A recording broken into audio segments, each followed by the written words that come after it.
Assalamualaikum warahmatullahi wabarakatuh. Salam Om Swastiastu, Namo Buddhaya, salam kebajikan bagi kita semua, Rahayu. Kami dari kelompok 7 akan memaparkan materi mengenai manajemen pengembangan area praktik kantor hukum. Perkenalkan, nama saya Novel Davi Yudhistira.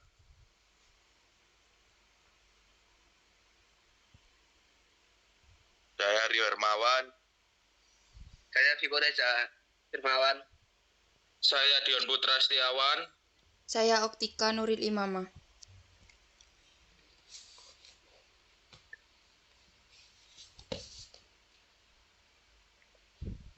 Untuk selanjutnya, materi akan dibacakan oleh teman saya. Saya persilakan.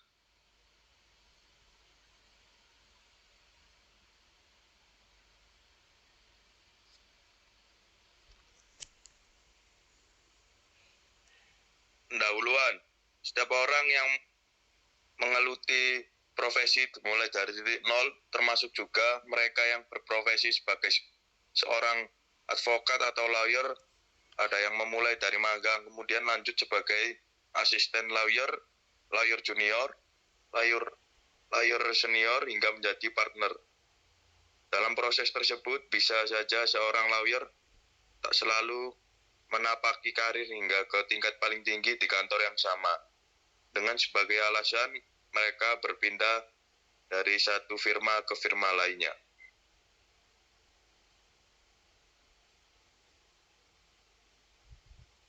Alasan lawyer atau partner join dalam sebuah kantor advokat: 1.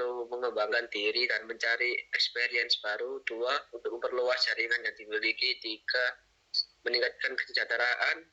4. Ingin memiliki fleksibilitas waktu. Oke, saya lanjutkan. Faktor yang mempengaruhi konstituitas kantor advokat. Nomor 1. Ada perancangan strategi jangka panjang. Tujuan jangka panjang adalah merupakan hasil yang diharapkan dari pelaksanaan strategis tertentu. Strategis merupakan serangkaian tindakan yang harus dilakukan untuk mencapai tujuan-tujuan jangka panjang.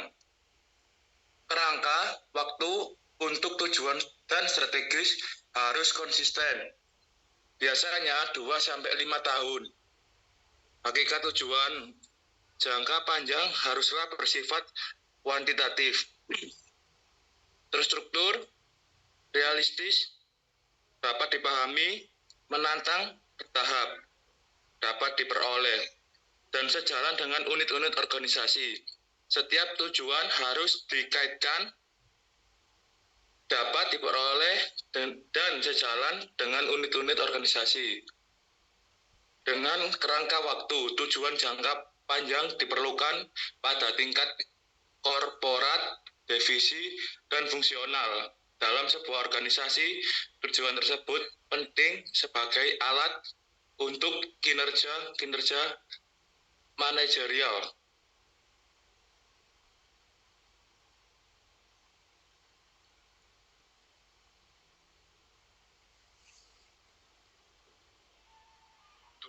Adanya pengembangan area praktik kantor hukum atau law firm dapat melakukan perluasan area praktik yang pada awalnya difokuskan dalam bidang praktik atau spesialisasi tertentu.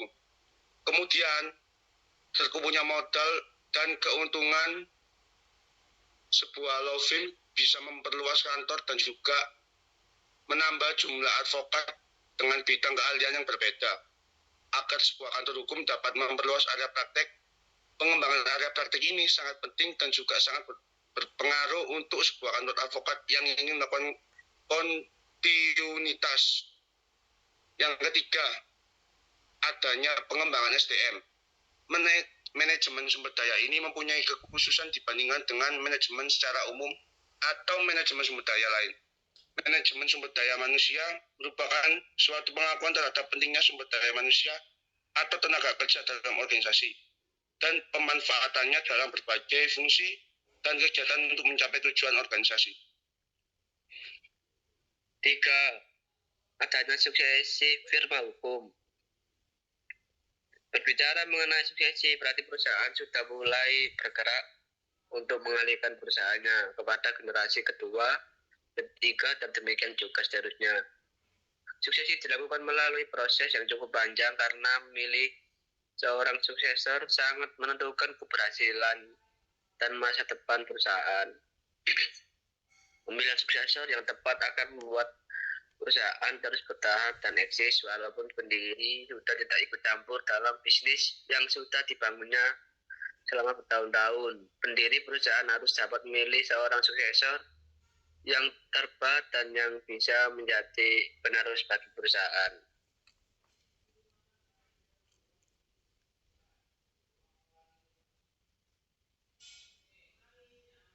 Sekian presentasi pemaparan materi dari kelompok kami. Saya akhiri.